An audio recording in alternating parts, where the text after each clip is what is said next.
Hi, this is Mark Littleton, the minister of the Word for the Athens Church of Christ, with today's 3-minute sermon.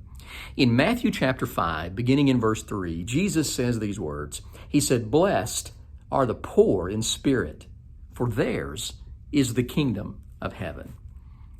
Probably all of us have been guilty of looking around us at other people, and maybe sometimes they seem to have a nicer house than we have.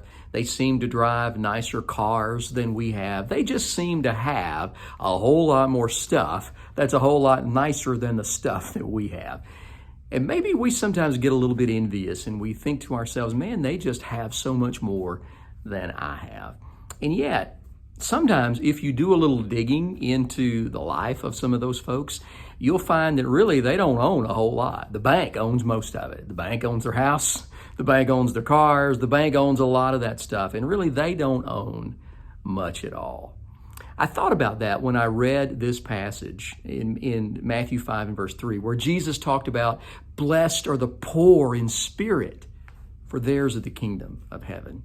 You know, sometimes we may think that a lot of external things are really what counts the most when it comes to our relationship with God.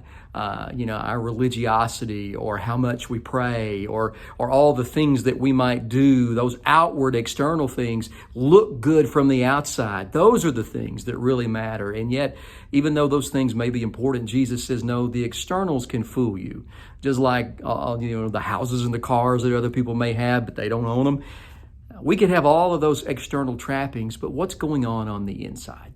That's why Jesus says, in God's sight, blessed are those who are poor in their spirit. Blessed are those who know that in and of themselves, on the inside, they are spiritually bankrupt without God. They have nothing in and of themselves to offer God to say, hey, God, this makes me so good. You've got to love me and you've got to save me. No, friend. We are all spiritually bankrupt because of our sin, and we need Jesus. So here's my challenge to you today. How do you view yourself spiritually? Do you view yourself through a lot of external things as being pretty good? Of course, God's got to love me because of how good I am. Or do you recognize, no, in and of myself, I have nothing, and I need Jesus for everything? That's step one to coming to God and having a relationship with Him. Blessed are the poor in spirit, for theirs is the kingdom of heaven.